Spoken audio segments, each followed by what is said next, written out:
पाकिस्तान का मकबूजा कश्मीर में 28 हलाकतों पर इजहार अफसोस, लवाहिकीन से इजहार ताज़ियत। तर्जुमान दफ्तर खारजा ने कहा, फायरिंग के जख्मियों की सेहतयाबी के लिए दुआ गो हैं। सियासी कायदीन और दिफाई तजियाकारों ने पहलगाम हमले को भारत का फॉल्स फ्लैग ऑपरेशन करार दे दिया। भारतीय इल्जाम मुस्तरद।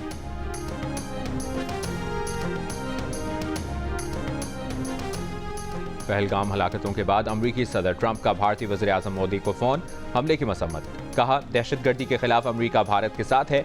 रूसी सदर पुतिन और सेक्रेटरी जनरल अक़वाम मुत्तहिदा की भी हमले की मसम्मत। तर्जुमान चीनी वज़ारत ख़ारजा का हलाक और ज़ख्मियों के अहल खाना से इजहार हमदर्दी।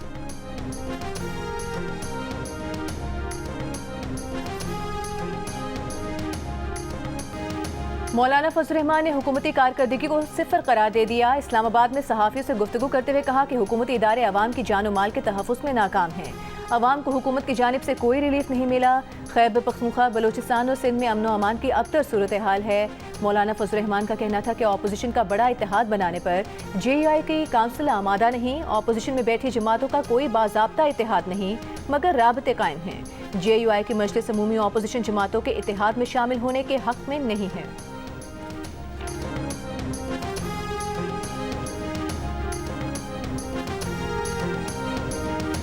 अपोजिशन इत्तेहाद तहरीक तहफ़्फ़ुज़ आईन पाकिस्तान का सबराही इजलास आज तलब। महमूद अचकज़ई की ज़ेर सदारत इजलास में सलमान अकरम राजा, साहबजादा हामिद रजा और अल्लामा नासिर अब्बास शरीक होंगे। अपोजिशन इत्तेहाद के मुस्तक़बिल का लाहेमल और एजेंडा जारी किया जाएगा। कौमी असम्बली में अपोजिशन लीडर उमर अयूब ने कहा कि PTI के इस्टेब्लिशमेंट के साथ बैकडोर मुज़ाकरात नहीं हो रहे। राना सनाउल्लाह कहते हैं, मौफ़ी मांगें तो जो किया सब खत्म हो जाएगा। पेशावर में GO न्यूज़ से खुसूसी गुफ्तगू के दौरान रहनुमा PTI ने कहा, ग्रैंड अलायंस का पहला मुतालिबा नए इंतखाबात कराना होगा।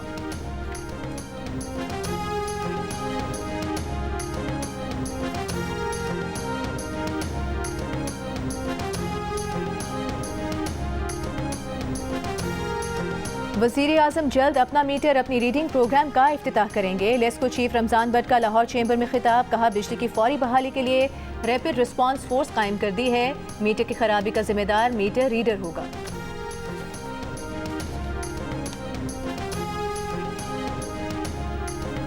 चेयरमैन पीपल्स पार्टी बिलावल भुट्टो जरदारी से माहिर मुआशियात कैसर बंगाली की मुलाकात। तर्जुमान बिलावल हाउस के मुताबिक मुलाकात में मुल्क की मुआशी सूरत हाल पर तबादला ख्याल किया गया।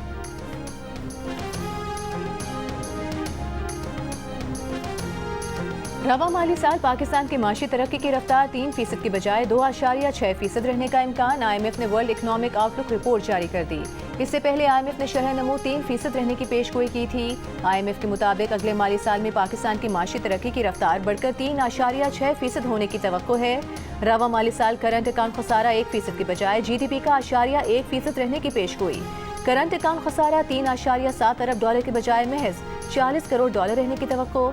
रवा माली साल पाकिस्तान में महंगाई बढ़ने की शरह 5.1% और अगले माली साल 7.7% रहने की तवक्को है।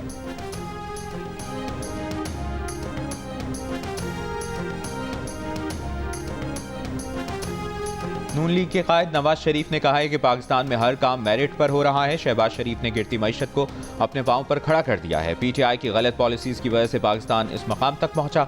मुल्क को दिवालिया होने से नून लीग ने बचाया। लंदन में गुफ्तगू करते हुए कहा, पाकिस्तान गलत पॉलिसीज की वजह से मौजूदा हालात का शिकार है। वज़ीर आज़म शहबाज शरीफ बेहतरीन काम कर रहे हैं। मरियम नवाज पंजाब में कोई भी काम मेरिट के खिलाफ नहीं कर रही। लाहौर की बहाली के लिए बहुत से मंसूबे चल रहे हैं। लाहौर को असली हालत में बहाल करेंगे। नवाज शरीफ का कहना था कि उनकी सेहत बिल्कुल ठीक है। गलत खबर फैलाई गई।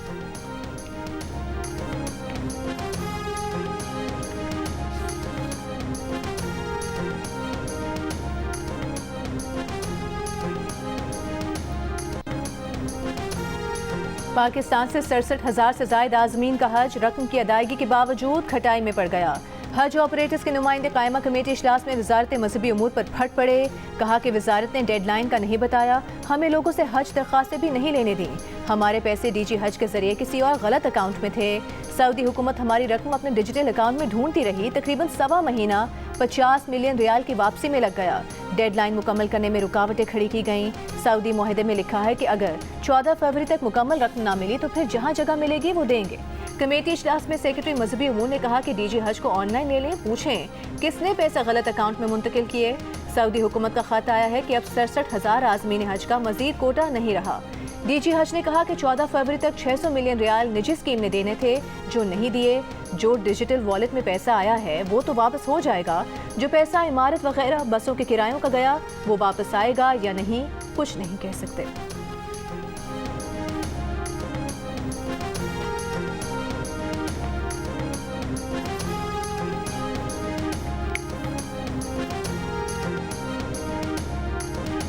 Chairman NIRC justice retired Shaukat Aziz Siddiqui ने कहा है कि नेशनल इंडस्ट्रियल रिलेशंस कमीशन और इंटरनेशनल लेबर ऑर्गेनाइजेशन के ताउन से 1 मई 2025 को कॉन्फ्रेंस मुनक्किद की जाएगी। कॉन्फ्रेंस का मकसद आजिर और अजीर के फासले कम करने और ताल्लुकात की बेहतरी का माहौल फराहम करना है। ये 1969 के बाद पहला मौका है कि ऐसी कॉन्फ्रेंस मुनक्किद की जा रही है। उम्मीद है ये इवेंट बहुत कामयाब साबित होगा। FBR का इनलैंड रेवेन्यू इंफॉर्मेशन सिस्टम सुस्त रवि का शिकार होने से ताजिर बरादरी परेशान। सिस्टम के काम न करने की वजह से फरवरी और मार्च में सेल्स टैक्स जमा कराने की तारीख में तौसी भी की गई। ज़राए का कहना था कि सिस्टम में खराबी हर फरोख्त आइटम के साथ 8 हिस्सों का कोड और सेल्स टैक्स फॉर्म में इजाफी मालूमात मुंसलिक करने की वजह से आई है। ताजिर बरादरी का कहना है कि IRIS सिस्टम टैक्स दहिंदगान को टैक्स अदा करने के बावजूद एक्टिव टैक्स दहिंदा नहीं दिखा रहा। सदर FPCCI तारिक जदूर ने कहा कि GST से मुतालिक कागजात ऑनलाइन अपलोड करने के बाद तस्दीक के लिए मुकामी रजिस्ट्रेशन ऑफिसर के पास जाना पड़ता है। जब तक फाइल मुकामी रजिस्ट्रेशन ऑफिसर के पास ज़ेरे इल्तवा रहती है, HS कोड नहीं मिलता। FBR माइक्रो लेवल पर निज़ाम की खराबियां दूर करे। तर्जुमान FBR ने कहा कि टैक्स दहिंदगान की फहरिस्त अपडेट होने में 1 दिन लगता है। टैक्स दहिंदा 1000 रुपये जुर्माने अदा करके एक्टिव टैक्स दहिंदा की फहरिस्त में शामिल हो सकता है।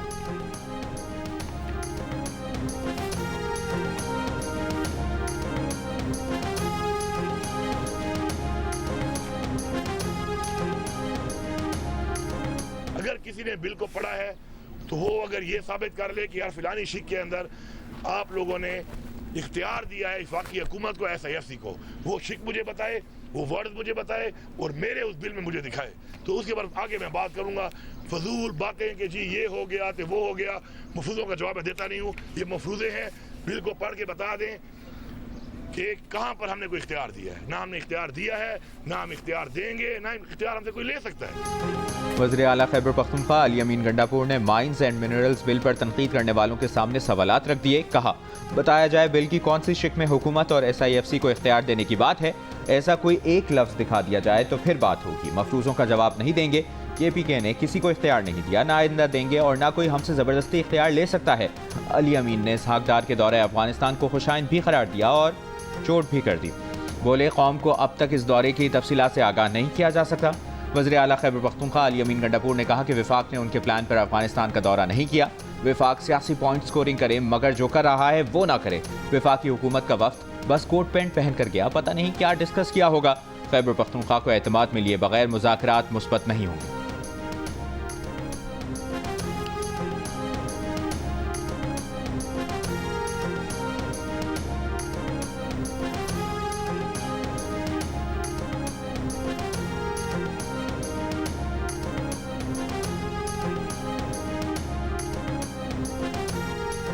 KP mines and mineral bill पर अवामी नेशनल पार्टी के तहत ऑल पार्टीज कॉन्फ्रेंस। ANP के सूबाई सदर मियां इफ्तिखार हुसैन ने कहा कि ये बिल सूबे की खुदमुख्तारी पर हमला है। All parties conference mines and mineral 2025 bill को मुस्तरद करती है। बिल जबरदस्ती नाफिज हुआ तो सूबे भर में एहतजाज करेंगे। तहरीक इंसाफ के रुकन असम्बली शेर अली अरबाब ने कहा, वज़ीर आला का अपना नुक्ता नज़र है, हम समझते हैं कि इस बिल पर मजीद बहस होनी चाहिए।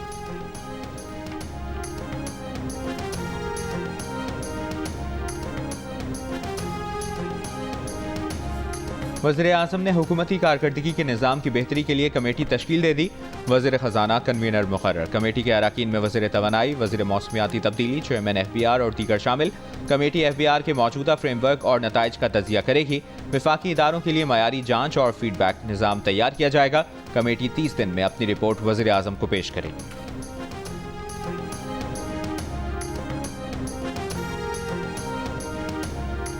और तुर्की, यूनान, बुल्गारिया और रोमानिया में ज़लज़ले के झटके। शिद्दत 6.2 और गहराई 10 किलोमीटर रिकॉर्ड की गई। ज़लज़ले के बाद शहरियों में खौफ व हिरास, लोग इमारतों से बाहर आ गए। वज़ीर आज़म शहबाज शरीफ का तुर्की में ज़लज़ले पर इज़हार तशवीश। तुर्क भाइयों को हर मुमकिन ताउन की यकीन दहानी।